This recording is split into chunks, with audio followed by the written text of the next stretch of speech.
Welcome to the Buy Box Bandits podcast.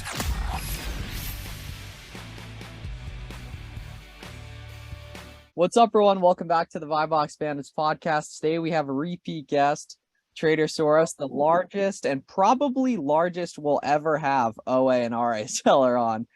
Cracked well over 8 figures in sales, so we're excited to jam on a lot of things in terms of getting going, delegation, scaling arbitrage way beyond pretty much anyone, myself included, previously thought arbitrage was possible and everything. So thanks for joining us, man. Yeah, thanks for having me on. I love talking about this stuff, so I'm an open book. Absolutely. And I remember you were saying, yeah, you can jam on this stuff all day. I can as well and everything. So just kind of give us some background and context around how you were getting going, because you did not start long ago. Like, it's only been a couple of years, I know, and such, but walk us through kind of, how you got into it and such. Yeah, I think it's been a little bit over 3 years since my first sale, so maybe 3.5 years since I just started looking at it. But yeah, I got into Amazon. I was trading just up and down, having varied success. And I had a baby on the way. And my wife introduced me to some guy she met at a Tony Robbins event that she said he knew his stuff. And he showed me kind of his, he did an intro call and showed me kind of his prep setup at his house. And I was like, this looks actually kind of legit, because obviously I think most people are pretty skeptical coming. If you've never been in inventory trade arbitrage, you're like, how has this not been figured out? How could I actually compete on this? Why aren't big companies taking it over? And I just had an inkling that he knew what he was doing, just from what he was saying and the prep process and everything. And I was like, all right, let's give this a shot.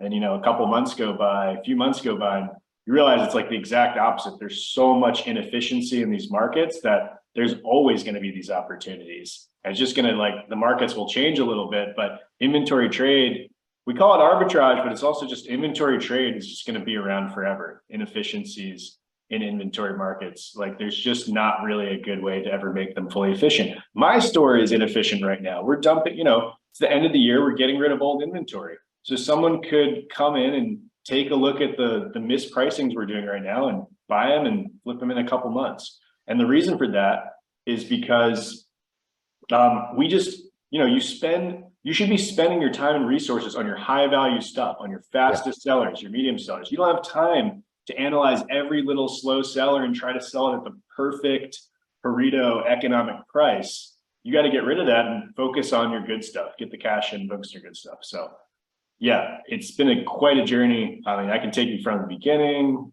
I started retail arbitrage. I'm online arbitrage now, but I recommend both. I actually probably recommend starting retail still. Yeah, you can feel it's a little quicker, especially people who live near outlets. We were talking about this last night. It's such a good opportunity at the outlets.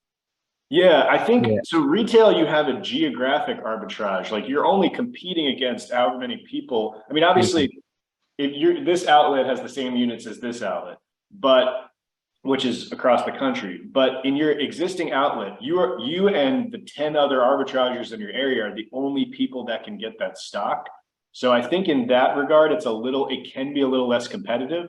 Now it depends on the area. I've heard in New York, it's ultra competitive because that's where California too. I've heard California's nuts. Yeah. So, but then during 2 years ago during pool season, the Canadians absolutely killed it because for some reason they're stocking the hell out of their pools, and dude, they have these entire Walmarts to themselves. Yeah. But then when that season ended, they had a little more trouble picking back up. But yeah, that's why I think retail is still a little more low competition, higher ROI, probably harder to build a monster company out of. But actually, that's not even true.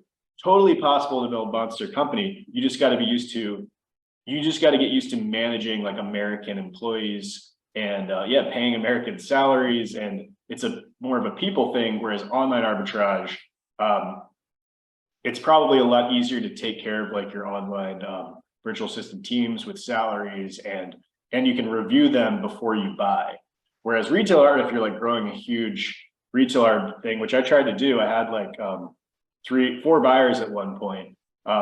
It was a little bit harder to review, and I reviewed on the back end. I'd let them buy and then I'd review after they bought. So what's your breakdown as it stands now between OA and RA?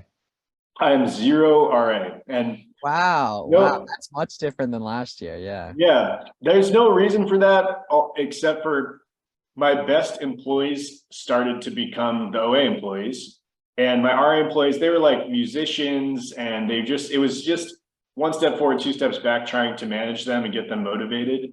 And yeah, with American salary, it's like, it's hard to motivate someone. You know, if you want to pay them 50 a year, like that's like a ton for me and just not that much like so like someone online, someone abroad, it's like they're making equivalent of like 400,000 a year sometimes. So it's like, they're excited as hell to work for you. But no, the main reason was because I just wanted to focus on one.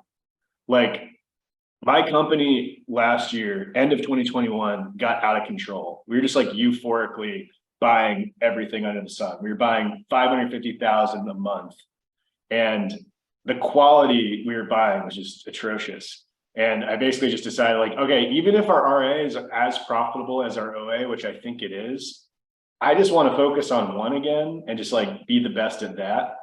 And then if we can get that under control, maybe we'll add it back later.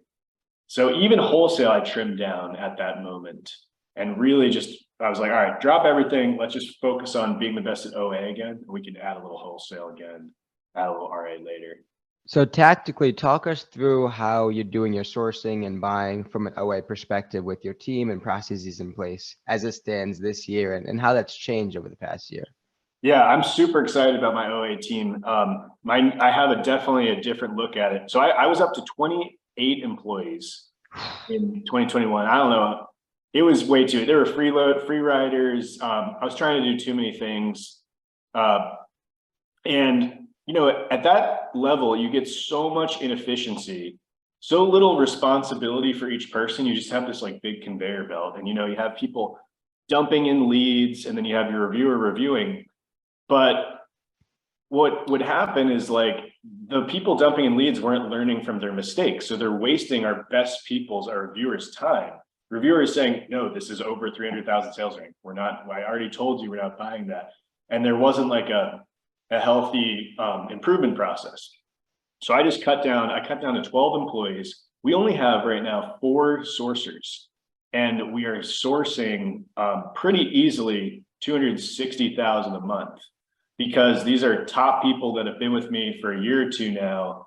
And I'm really just going under the belief that less is more, and like people have way more potential than you think, especially if given responsibility, especially if given good goals. Like one person can easily produce more than 3 people if they're really good motivated. Yeah, and I want that. I want a super team of genius buyers. I want 4 or 5. I do not want 15 people dumping me leads and us sorting through what might be a good lead.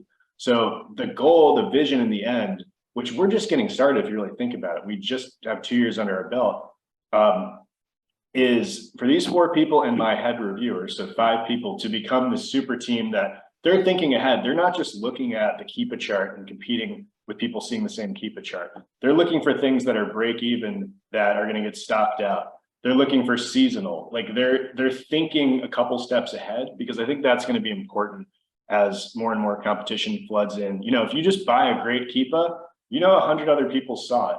So you better beat them to the punch. You better buy low quantity and beat them to the Amazon warehouse so you can sell it at the right price, or you better have, you know, some edge, deeper pockets, yeah, to just deeper pocket, yeah, or like some sort of edge to improve your buying on top of just like, you know, looking at a good Keepa.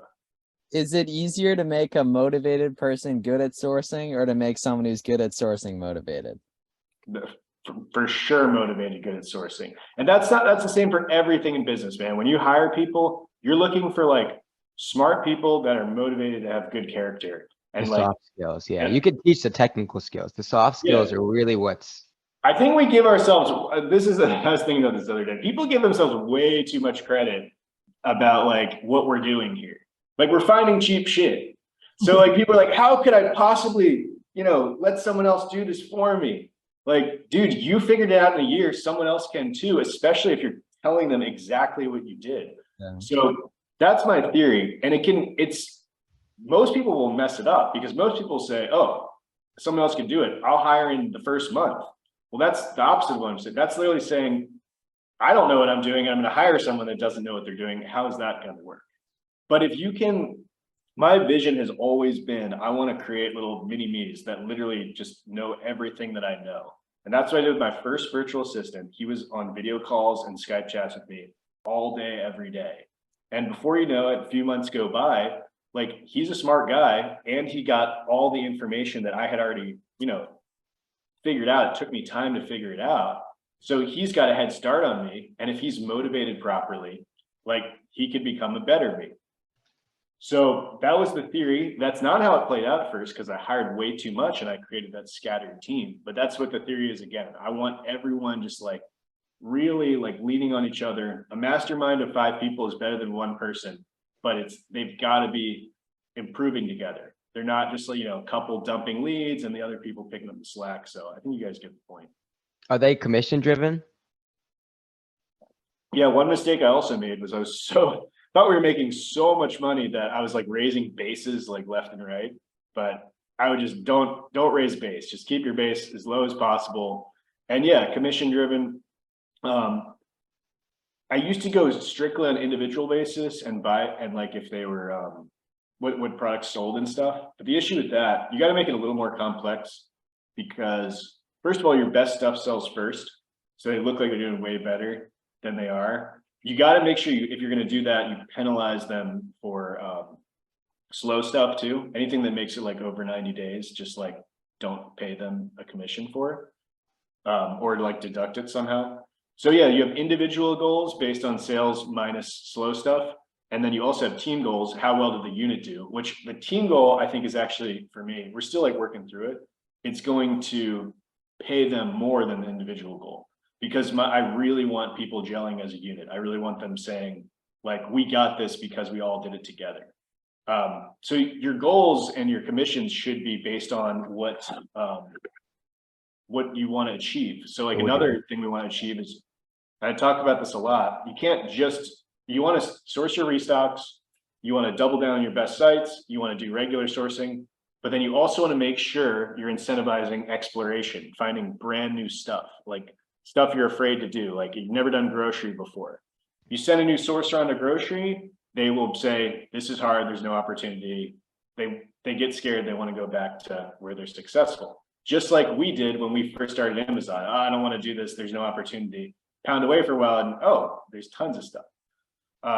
So one of the incentives there is beauty, grocery, electronics, certain categories we want to push. We say, look, if you're the leading sourcer in this category, you're going to get like a TV or something. You're going to get like a prize for the week. So that's what we'll do to incentivize that sort of growth. And so what specific categories are you like specializing at this point? Ooh, I got to be a little tight-lipped on this one. I feel it. When people are asking me about this, I'm just like, yeah, I'm specializing in clothing, beauty, home, electronics, consumer electronics, business electronics. I don't want to tip off because I get storefront stocked enough. Yeah, facts. True. Yeah. I really I got to get rid of this limiting belief because it's holding me back a little bit, but I do feel like I accelerated the shoe and clothing competition to myself. Yeah. And we didn't charge like anything to get an arbitrage house. People built $1 million stores and like we didn't teach shoes, but because we marketed with me about shoes and clothing, everybody's like, I got to do shoes and clothing. But again, I'm giving myself way too much credit. Like that's obviously things were going that way anyway. But I do feel like this is one thing I shouldn't tip off, just like exactly the categories I'm heading towards right now. But I will say I am easing up on shoes and clothing because the returns have just gotten out of control. Yeah, I still didn't know how you did all that with like mainly being shoe focused. Like, was that a mess, like return wise and stuff? Like, oh, it's a disaster. I mean, we made less than half, I think, or at least about half what we thought we made in 2021 because of returns, removals, and just inventory loss. Because when you're removing and it just gets all over the place, like trying to send it back in, sell it on eBay when you're buying 500,000 a month. Yeah. So terrible. We're revamped. We track everything to the dollar now.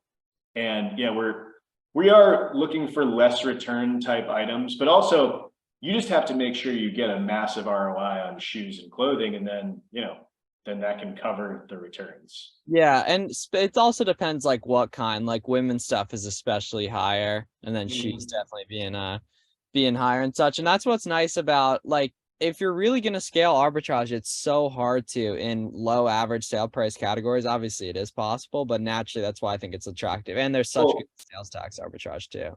I mean, if there's no returns, like grocery, I think is actually possible. They're very low profit, but there's no returns at all. Yeah. So that actually might be nice to, like, have a complete idea of what you're making, and it's never. Well, that issue there is that the average sale price being low, that you got to crank volume and have to deal with cancels if OA. That's why a lot of grocery stuff's more wholesale, I think, for anyone listening. And yeah, I was gonna say there's no opportunity. I mean, there is, but you have to deal with the wholesale sector when you're trying to buy grocery stuff away, right? You're always gonna have those bigger people that are probably buying higher up the supply chain.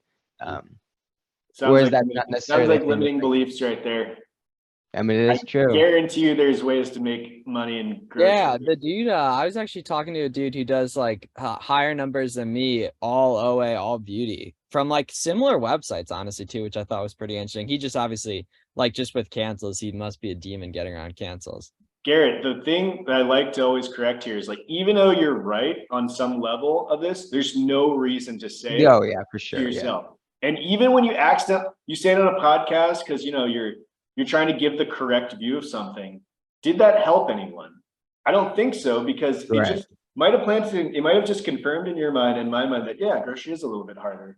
And then like a month goes by and you're like, I'm never trying grocery. He's so right. He's crazy. You can't speak stuff over yourself like that. Like, business is so about like just continuously feeding yourself opportunity mindset. Obviously within reason. If you're pounding away at grocery and it's not there, don't waste your life. But either way, pounding away at stuff gets you further to the overall goal on a long enough time horizon. 100%. You'll find something else.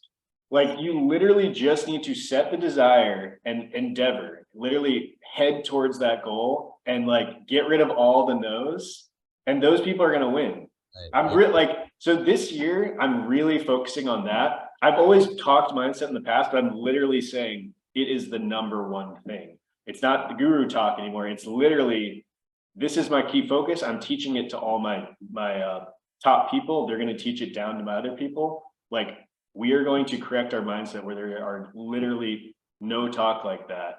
It sounds crazy, but I just had a strong belief this year that is actually what has made me successful more than other things.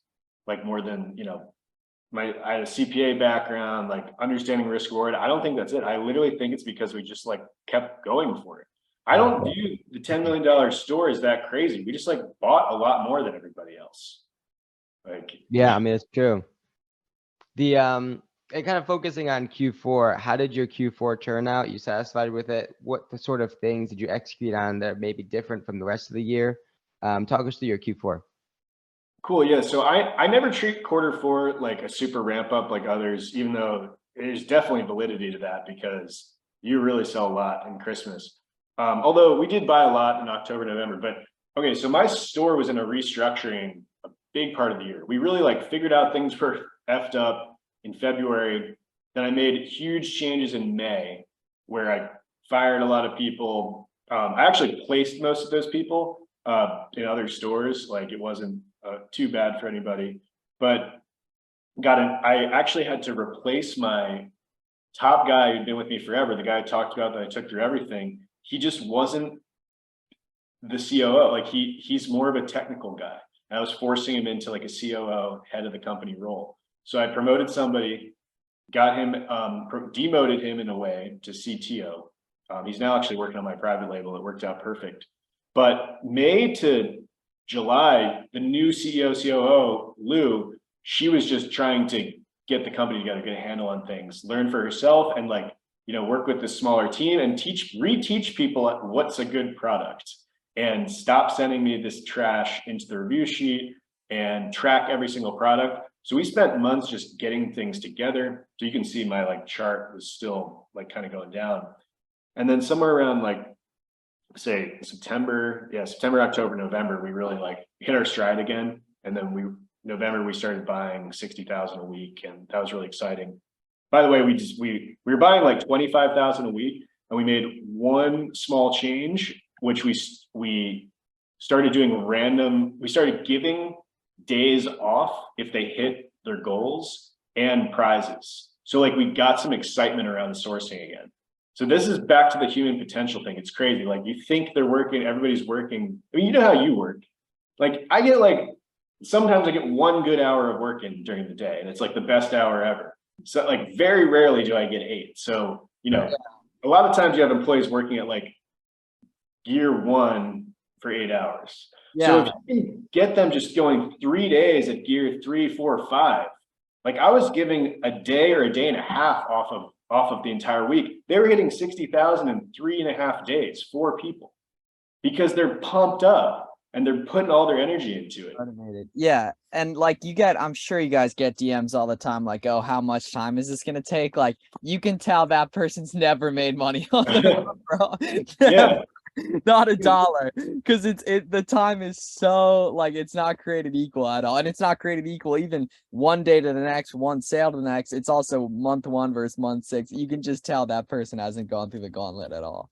Yeah, it's so crazy the amount you can get in a short period of time, or the lack of like where you can get in a long period of time. So I'm getting all over the place, but ramping into Q4, we just buy evergreen. We're really still an evergreen buying company. We buy like a lot of things that sell year round and just hope that Christmas helps. We still had so much junk inventory from all that crap we bought in 2021 that we really finally got into like the repricing and like, you know, actually one by one, like repricing stuff. So one of our big goals is just to clear as much out as possible by Christmas. And we did that. We did a lot better than I even expected. So now we had 600 grand in sales in December, really healthy month, healthy profits, and we like got rid of all the junk. So 2023 is like completely clean slate. We went from having like 40% of our inventory over 180 days. It got really 180 days aged to like, we're at like very low. Like we're almost at 90% under 90 days right now. Yeah, so, and that you're compounding the hell out of money with that. That's probably what I'm around. I'm gonna check that actually. You're probably closer to 95, 97 miles, because that's where we kind of hang out. That's huge, because like if anything, you just know what money you're making. Like if you have all that old junk, you really don't know what it's worth. Like you don't know how much you're gonna end up getting. If you're keeping it to the first 90 days, like you know exactly what you're making, what money's coming back out. It's a lot of peace of mind as a business owner. Yeah, I don't know how. I'm telling you, man, when you grow big, somehow you can lose every principle you ever learned. Like we taught 2 CEOs how to run stores at like right before we grew, and their stores are thriving. And I remember at our peak at 28, like these stores that we just taught are way better than our store. Like we're just a clunky giant company, just like buying sporadically, not tracking aging, not repricing. Like it's crazy. And I really got the feeling that like there's no reason to build a company that size. Like I would gladly take a company that makes 500 grand a year and I don't touch, and I'm confident it's making the money, like than one that makes 800,000 a year that I'm constantly maintaining. Yeah, I mean, this is a different scale, but Scott Needham says that all the time, right? He regrets building his business, his account to 50, 60 million, right? Because he was like constantly a headaches, constantly things going wrong, inventory, like it's a different animal. And obviously that's a different scale, but I mean, there's validity in it for sure. Yeah, but he's massive because it's wholesale. So he's still like, his SKU level isn't like that big. Yeah. But yeah, I didn't hear him say that, but I remember he said he also regretted doing his own prep at one point. He would maybe outsource to a prep center. Yeah, because simplicity, man. Simplicity is huge. Giving yourself bandwidth is huge. I'm always looking for more bandwidth. Like if I can run my store is like a 4-hour week. I swear, I love that book, 4-Hour Work Week. And it's like a 4-hour work week. And then I can spend time on my new stuff like private label. I can spend time on my YouTube. Like it's just the multiple streams, man. You got to have the bandwidth to start building the multiple streams. Yeah. Can we Oh yeah, you were But saying. we're going high level. Like maybe we should take it back. When you're starting out, you give everything to one. You don't freaking build 5 streams when you start. Yeah. How do you go about picking a good prep center? Because that's something like everyone is trying to do right now that doesn't already have one. Let's see. I'll see if I can remember. We have 2 killer prep centers now. They actually have some openings. I'm like so. Well, hey, that's what the inner circle's for, you know? Yeah. That's I what like said, want to. So I've given my prep centers before, and they just imploded the prep center. Oh Because, yeah. so my theory is you get a mom and pop. You get because you get a smaller one because they have great communication. They'll give you somebody, you can talk to them all the time. You can adjust things on the fly. The huge ones like Delaware Prep Center, like we worked with them. We gave them a ton of business, but it just becomes, again, the conveyor belt problem. It's just no one's taking responsibility because they're too big. Now the issue, if you go to mom and pop and they're not super motivated and business oriented, they don't really understand business, is they get too many clients and they just implode and everybody gets sick and people quit. And you were used to them. So that happened to me in 2021. So you're looking for that middle ground size. And first, they better do an amazing job of quality. Like that's more important than price. Like having your account banned for some prep issue would be like the worst thing ever. So you look for that. You look for someone that will give you communication. Like they will give you somebody on WhatsApp, like, right away, or like pretty soon, pretty close to right away. I think those are my top 2. I like the ones that work in Google Sheets. I don't need like the big software. Yeah, I don't like the interfaces either. I like Google Sheets too. Yeah, simplicity, man. You don't need like 10 different like complex softwares. Even the guys with complex softwares, they say they can mark products received and stuff, so it's there. Like they don't do it anyway. They really just mark it received once they're sending it, once they're prepping it.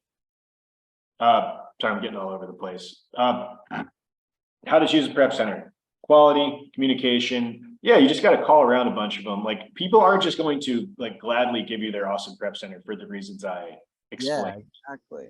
Now, the ones that I have, they are doing such a good job, and they seem like business oriented guys that I may like. Oh, don't do it. Don't do it. I know it's like I spent all this time finally getting one. Yeah, exactly. Like if people actually wanted to, like I've never heard someone say they couldn't find a prep center that cold called 50 of them. Yeah, never. It's never happened. For sure. Exactly. 100%. It's never happened. You can tell which ones are way better. Like I have gotten tricked with the lip service before. Like I had one in Jersey that the guy just talked such a big game. And when you start with a new prep center, send them like freaking 10 units, like 100 units. Be like, look, this is what I do with all centers. I'm ready to give you a lot of business, but we got to make sure it's working right first. No matter how good they think they are, don't just send all your units to them, because you never know how bad or how like disorganized they are. You want to build up slowly. Yeah. Okay. A couple questions. What percentage of stuff do you buy? Or you don't even have to get too deep in it. Are you bigger on sales or bigger on couponing stuff? I wish I knew. This was funny. I got to like start to, I wish I knew, because I don't source. I think I'm one of the few stores that really fully trust their team at this point. I just look at high level numbers. My job is to look at KPIs, make sure we're selling fast enough and we're making big enough profits and we're getting rid of the aging.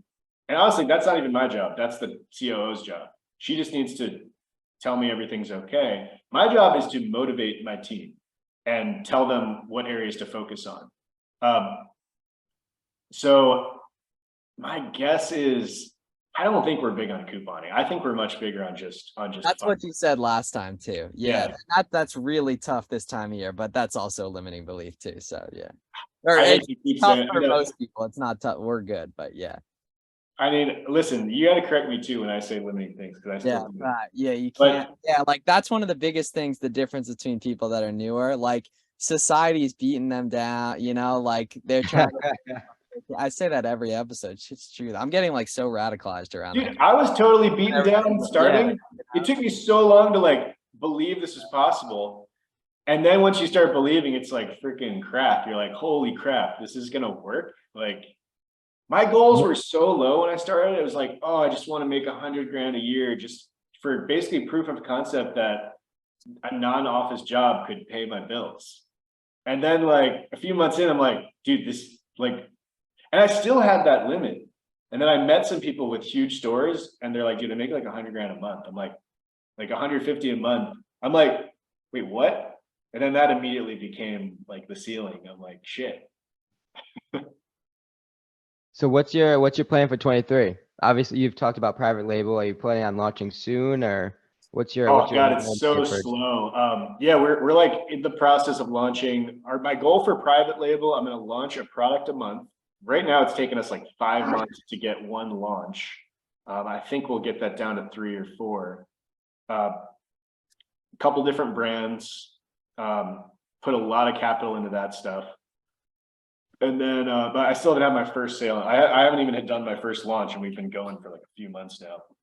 So I just got to be patient there. Continue to just motivate and improve my OA store. Like that's my moneymaker. And then, yeah, I want to do 100,000 YouTube subscribers by the end of the year. I have 0 right now, but I'm talking to the right people. So yeah, I think another thing I would like to do, I would like for this to just end in, I want to do Amazon coaching still, but I want to turn it into just general business consulting coaching too, because like the stuff we learn in Amazon is just a little microcosm, just like, it's like a really good starter lesson for a lot of things in business.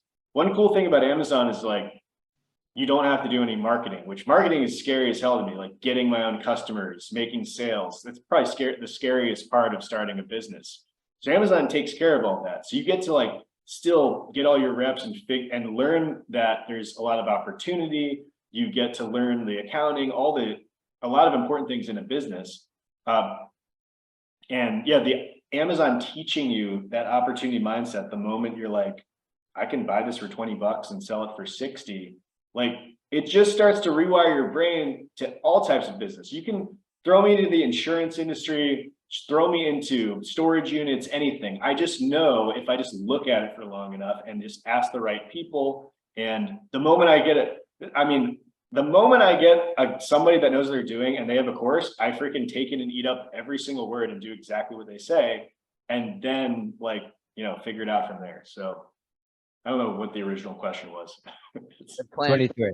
Yeah. Yes. No, 2023 goals are insane. The coaching business is going to go wild. The private label business, I want to sell a private label brand within 2 years for 10 million. That's the goal, 2024, because yeah, the money's not going to come in. It's probably going to come in like start coming in mid-year, end of 2023. But the private label prospect of selling a brand, it's so simple. Like there's these Amazon aggregator companies that are trying to buy up these private label brands. There's like 50 of them. They don't want anything but your brand and your supplier. Like they don't need your proprietary advertising. They don't need your team.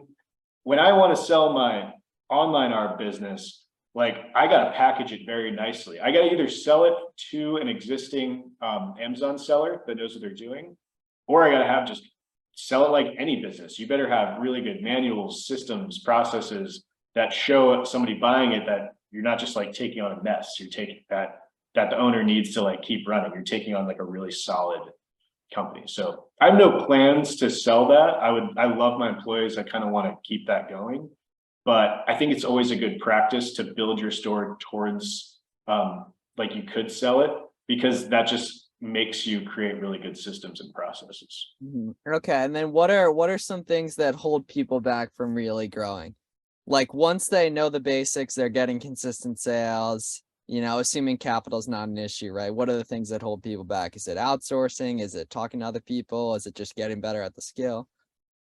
Yeah, there's 2 main ones. And one of them you mentioned is capital. That one's the easy one. That is a limiting belief that people think it's so hard to get capital. Yeah. Because you got hundreds of people around you. So many people, the minute you start talking about Amazon, are like super interested in what you're doing. You can give people a piece. I don't recommend, you don't want to give like people a piece because you don't really know what you're making yet. But there's people that want high interest loans. There's like if you're making 100% a year, 150% a year on your inventory, like you can pay 15% interest if you have to. Like there's capital out there. So I think I do want to teach people this year, like all of the, I think I saw Scott Needham posted like some ways to get money. I want to like really teach people how to get capital when they're ready for it. Obviously, don't get capital if you have no proof of concept, if you haven't started selling products. Yeah. So that's one, believing that capital is hard to get. Like the only way I got big was I started just maxing out credit cards once I realized I had good sources of product. Same. I was crushing these outlets. Yeah, I was just like every credit card I could get, just maxing it out, crushing my credit, but it recovered in a couple months. So that's one. But I think the main one is probably just learning to to delegate, to not be so controlling, like not like let go of control of certain processes in your company.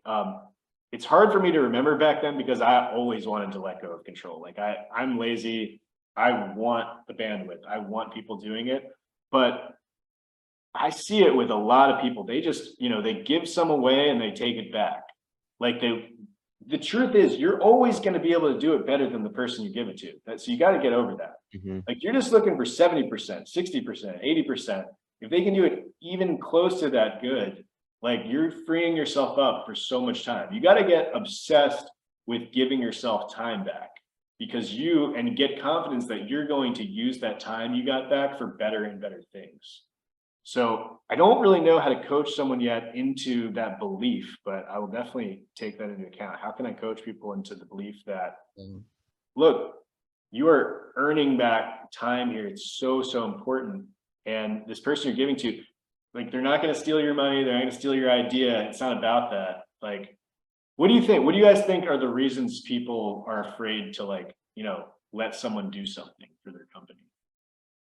Yeah, it's all a quality thing. I mean, I suffer from that currently and such. But yeah, I'm gonna probably get a sourcing VA pretty soon. Like I do a lot of sourcing with students and stuff, so that's a limiting belief around why I don't need one. But it would help. It definitely wouldn't hurt, for $400 a month. Well, sourcing can be the last thing. Like again, the best stories I know, they still do their own sourcing. So I'm kind of a unique case where I'm like really big on trying to train my team, and I haven't seen very many people replicate that. But I'm saying it is totally possible. But it's not like you just get a VA. Part of it, though. Yeah, 20% of it or whatever. Like sourcing is a social thing for me, honestly. Like part of it. You want to do the things you like. That's important. And if if you like it and it's the highest value thing you do in Amazon, that's fantastic. Yeah. Like I think that's really actually important. You really want to be doing things you like in your business and think of the things you don't like and the things taking your time, and that's what you should be looking at delegating. It should be pretty natural. So many people, even like getting going, are getting hung up on outloading and sourcing the prep piece, right? I was just like, it's such a low ROI activity. Yeah, prep is a really good one to do first. Like I would say sourcing, you should spend at least a year sourcing. If you bring someone in, they better source next to you. Don't the next, and that's the next, because you can train them and they can start to pick up on the specific nuance that you only learned from 6 months in the trenches, from a year in the trenches. Yeah, everything like that. But prep, like once you get it right and you kind of know like the things to ask for, like you've done a couple labels, what people can mess up. Yeah, get rid of that, because that takes half your week if you're buying a good amount, or your whole week. I remember like inviting family members into the house to like try to prep everything and training them and retraining them because they're not like regular employees. They forget the things I told them. So yeah, outsource prep is probably the first thing that you can let go a little bit of control, let someone else take care of it for you. See how that feels. I'm also really intrigued by the VA compensation plans, like the paying hourly but giving days off if a certain KPI is met. And so, they are acting like different people, man. They're showing up at like freaking 5 a.m. They're showing up Sunday night and then showing up at like 5 a.m. on Monday morning. They like really want to get a head start. And like we have so many buys by like Monday afternoon. I'm like, how the hell did you guys buy this much? And because these people are like prepping their entire week so that they can get those last couple, like that day and a half off at the end of the week. I feel it. Cool. All right. Thanks, man. Where can people find you? I still got to get that YouTube channel running, but for now, how about plug what name it's getting? Because, people will be seeing this in perpetuity. Oh, cool. Let's say it's going to be Soros Empire. Soros FBA on Instagram right now is probably a good place. I'm starting to post some videos, and you can always find my videos on the Arbitrage Ops Instagram as well. Cool, man. Thanks. Good Thanks for deal. coming on once again. Absolutely. Yeah, always love Thanks, coming on. Thank you guys. All right. Yeah. Thanks, guys. And once again, didn't actually mention it, but check out the sponsors, selleramp.com. Get a free trial. Have a great day. Thanks a lot, everyone. Right. See you guys.